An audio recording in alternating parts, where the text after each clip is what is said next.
Hi BookTube, welcome back. I'm afraid I haven't been here since Christmas. I apologize for the lack of videos, but I must say I really enjoyed the holidays, probably for the first time in a long time. Working at this new job, it's a bit more laid back than what I have experienced at the holidays for many years. I actually had 4 days off right around Christmas, and then another 2 to 3 days off right around New Year's, and I actually got to spend that with my family who comes to visit from California. So it was a real enjoyable time, and I just kind of wanted to spend my time with them and just chill out, and it was a really nice time. So I have been reading still, and I want to catch you up on some of the things I've read since my last update. I didn't think I'd be reading much more since it was the 25th of December when I last posted, but I did start picking up some manga and went through quite a few of those. Just a little bit of lighthearted reading after finishing off Moby Dick in November. But I think I better catch you up because I'm getting a little bit further on now, and we've started the new year, and I just kind of want to wrap things up a little bit here. One of the last things I said I was reading in December was The Poison House. This is by Michael Ford. It's a ghost story. I didn't even realize until a little while ago. I thought it was pretty easy, light read. It is actually teen. Which kind of makes sense. Our main character is a teenager. She's 15 years old, named Abby. She works as a scullery maid in Grieve Hall, a place where she grew up. Her mother worked there, and she was raised in the home and alongside a young boy named Samuel, who's the son of the Lord and the Lady Grieve. And she kind of had almost a brother-sister relationship with Samuel. But then her mother passed away, and as she grew older, she started to work in the home, and that kind of relationship distanced a bit. And then Samuel went off to war. She has not had a good time in the home. In fact, at the beginning of the story, she's running away from the house because the head housemaid is Mrs. Cotton. She's very mean to her, kind of abusive, and she just wants to get away from there. But she's kind of captured, as it were, brought back to the home and put back to work. Her mother had died when she was there, and a lot of strange things start happening, almost ghostly apparitions, hands reaching out towards her in the darkness, and various other things that eventually will lead her to believe that, or suspect, I should say, that perhaps her mother didn't die a natural death in the home. Lots of weird things, like I said, start happening. It's not a super ghostly story, but it was enjoyable. It kind of grabbed my attention, and I really liked the character of Abigail. I thought she was interesting and a bit headstrong. She does use her wits and stuff to kind of get the information she needs, even though her resources are limited. Being a scullery maid, she doesn't have finances to go about doing the things that she needs to do and to research the information. But yeah, I thought she was a very resourceful young character, and I really enjoyed the story. Moving on from there, like I said, I read a lot of manga during this time. I don't have the physical copies with me, but I read Pluto. This is a series. I have a couple older copies. This is like volume 3 of it. So they're a little taller than normal manga series. And it's a series done by Naoki Urasawa based on Osamu Tezuka's Astro Boy character. And Pluto is it's a story about robots. It's a world set with robots, and you can't even tell the robots. In fact, that character you just saw on the cover of this one is like one of the world's famous robots. There's like 7 of them. They all have like special skills. But there are general robots walking around, mixing with humans, and you can't sometimes tell the difference. And murders start to take place. Some of these, of the 7 wonders of the world sort of robots are being systematically killed off, and also the inventors of these robots. So someone has got a grudge against them. This is volume 6 that I read. Actually, 4, 5, and 6. So there's 4, 5, and 6. I think there's a total of 9. I'm not positive. I know it goes up to at least 9, but I don't have my hands on those right now, so it might be some time before I can actually finish it. But volume 6 ended on a real cliffhanger, and it's frustrating because I really want to get my hands on the rest of those, but it may be some time. So it's a really good series. I really enjoy it. And I like Urasawa's artwork. I like his characters, although sometimes, like I've mentioned before, some of the characters seem the same facial, the way they're drawn and stuff from one series to another, but once you're in it, you can kind of get into the series.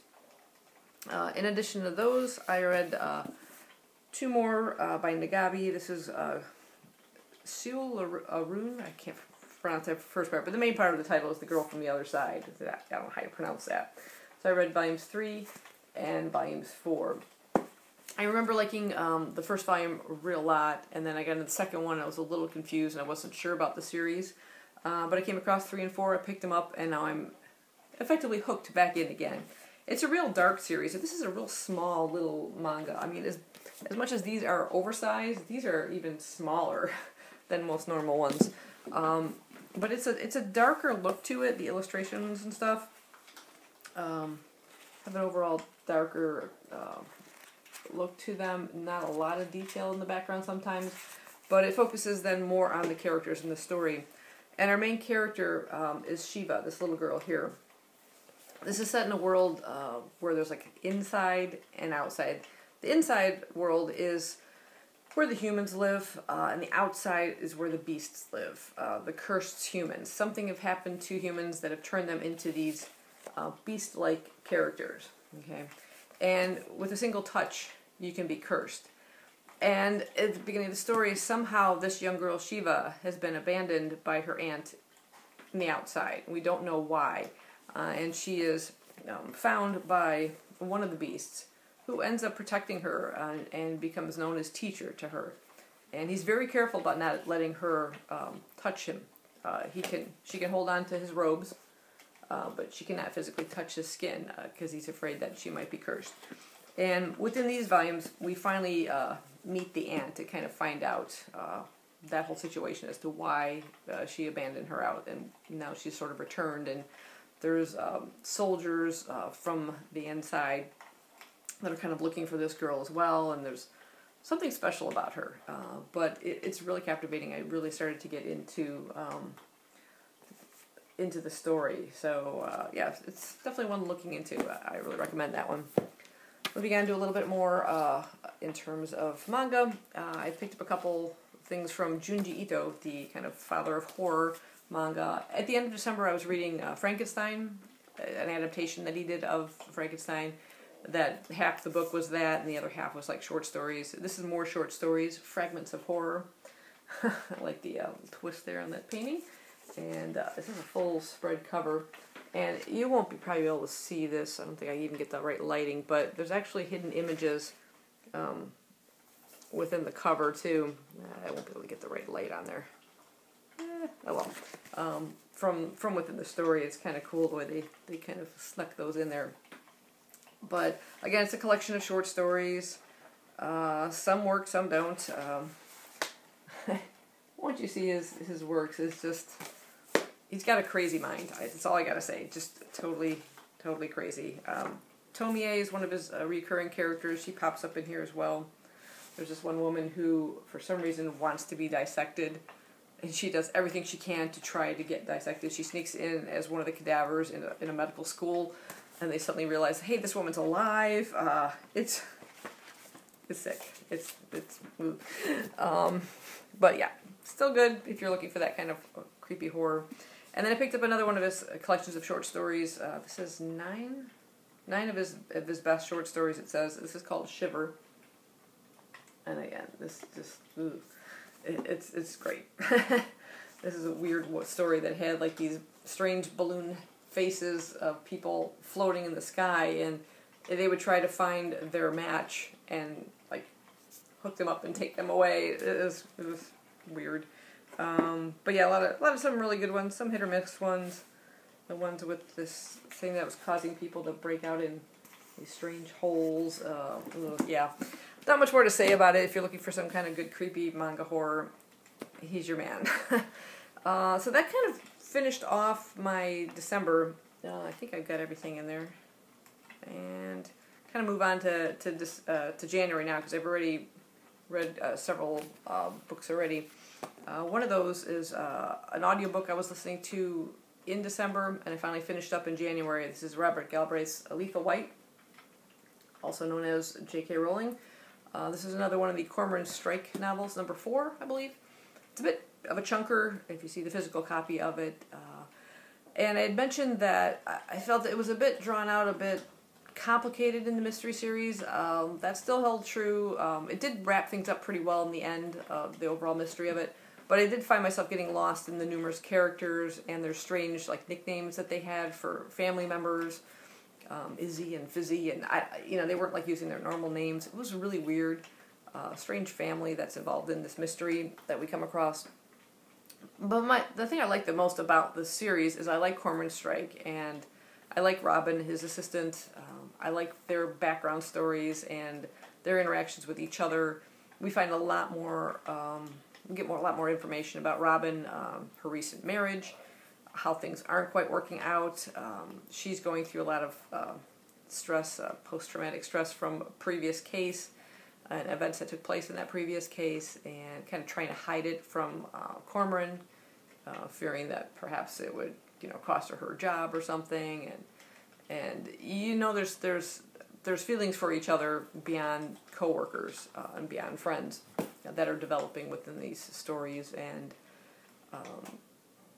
kind of waiting to see where that all goes. But I really enjoy those characters. I really like them. I like the audio adaptations of it, and I'm not sure who does the audio. I should have gotten the name of that person, but they do a really good job of the voices and stuff, and I like Cormoran's kind of gruff character and the way they portray him. So really good series overall, and probably give them a try on audio more so than the books. While I had family visiting here, I kind of got my brother starting to watch the Granada television production of Sherlock Holmes. I just finished up Sherlocktober in 2018, and I was still kind of on this Sherlock Holmes kick and wanting to read more of the stories, but I'm kind of holding off on that till perhaps we have Sherlocktober again this year. I don't know. But I wanted to see some more of the episodes, and while he was here, I introduced him to the ones from the beginning of the series, and he was immensely impressed by Jeremy Brett's portrayal of Holmes, and he kind of got hooked and ended up ordering the entire series. I found myself kind of looking through YouTube for other things that Jeremy Brett was in, that he acted in, and found a lot of things on YouTube that are available. And then subsequently, I've tried to order them from Amazon and stuff to see if I could get a hold of various things he's been in. He's a fantastic actor. I also came across an ebook. I couldn't find a physical copy of it, but it's called Bending the Willow, Jeremy Brett as Sherlock Holmes by David Stewart Davies. And it focuses mostly on his time as Sherlock Holmes and the whole production of it and the creation of the series. And Bending the Willow refers to how Jeremy Brett tried to portray Holmes. He wanted to bend the willow in his portrayal, but not break it. He didn't want to veer too far from the canon, the text of Doyle and how he created that character. And he would carry this kind of sort of guidebook to all the various things about Holmes to make it as accurate as possible. It's a kind of bittersweet book as well, because it also focuses on Brett's failing health. He was diagnosed with bipolar somewhere during this course of this time. He went through a severe depression at the loss of his wife from cancer, and also the medications that he was taking for bipolar affected his heart, which he had already had problems with, having suffered rheumatic fever as a child. So it put on a lot of weight on him, a lot of water weight. It caused more depression, that he wasn't able to portray the character in the later seasons quite as accurately as he did earlier. Didn't have that quite energy and stuff. It has a lot of interviews with Brett and David Burke and Edward Harwick, both who played Watson during the course of the series. So a lot of insight into the character and the actor himself. And it was really, really good book if you're interested in this particular actor or the Sherlock Holmes series. I definitely recommend you pick that one up. So currently I am reading another book for the Daphne du Maurier project that's called Hungry Hill. This is sort of a family saga about an Irish family, actually two Irish families, the Donovans and the Brodericks, and sort of a family feud between them over land rights to Clonmere Castle and Hungry Hill. Copper John Broderick, he's referred to as Copper John because he ends up taking over Hungry Hill and mining the copper, and the family becomes quite wealthy from that. The Donovans resent the Brodericks because they once owned Clonmere Castle, and they consider it their land rights and everything like that, but they had lost it. So there's that sort of like family feud between them, and it's a generational saga, so we're going to be following various generations throughout. We've already started with Copper John, and now his son, John Broderick, and that's about where I'm at right now, so about a third of the way through within the book. I'm also doing a read-along with Steve Donahue on his channel. He's reading another one of the Palliser novels. We read Can You Forgive Her? I think that was in 2018. And this is the second book in that series called Phineas Finn. And this one's a bit more of a political novel. We follow a young Phineas Finn as he's studying law, but he ends up entering into as an Irish member within Parliament, in the British House of Commons. His mentor, Mr. Lowe, has a sort of law professor kind of thing, kind of tries to steer him away from that, saying, you know, you should get your background first in law and set up a practice and stuff, because he doesn't get any income being a member of Parliament, but he's determined, and so we're following his sort of political career. I'm finding some of the multitude of characters and the politics of it a little bit on the boring side, to be quite honest. But I know that I kind of felt that way when I first got into Can You Forgive Her. It was a little bit daunting at first, and then I got so captivated by the novel, so I know Charles will pull through kind of, or I expect he will. It's only my second one, but I'm sure he'll pull through. There's also lots of other love interests that kind of come into his life. I think there's going to be like 5 different women. We'll see how that kind of all plays out within it, but I've only just started it. I should be much further according to the read-along, but we kind of got off to a late start. We missed the first week of this month-long read-along, so I've been kind of tied up with other things I was already reading, including the Du Maurier book, so I haven't been able to put as much time into my sort of wrinkly old used library copy that I found, but I will get on that soon. And then the other thing I'm reading is an audio book of one of Elizabeth Peters' books, which you won't be able to see this very well. This is Seeing a Large Cat. I've forgotten the number of this series, but I'm slowly working my way through listening to the entire series because I love Barbara Rosenblatt's narration of this series. It's so good. I've read, I think, maybe one more past this, but it's been decades since I picked up the actual books, and they've never gone past that, and there are some 19, I think, finally at the conclusion of this series, and I want to eventually read all of them, so I'm going to slowly plug my way along, and but if you're looking for a really good, humorous, but intriguing mystery series set in sort of Egyptian times, not Egyptian times, it's you know, following archaeologist Amelia Peabody and her husband Emerson Radcliffe. But there's a lot of humor within this series and a lot of really, I just love the family. They're just so interesting. And the mysteries are pretty good as well. So yeah, I definitely recommend you pick them up, but on audio. So that kind of wraps up everything, kind of the end of December and where I'm at right now in January. I might do an overall wrap-up of the year for 2018 and kind of discuss a little bit of my plans for 2019. I don't really have any definite plans. I kind of just want to enjoy the year and just read without any pressure. So anyway, yeah, I hope you guys enjoyed this video. Sorry it's been so long, and I'll try not to disappear for a long time before my next video. Bye-bye.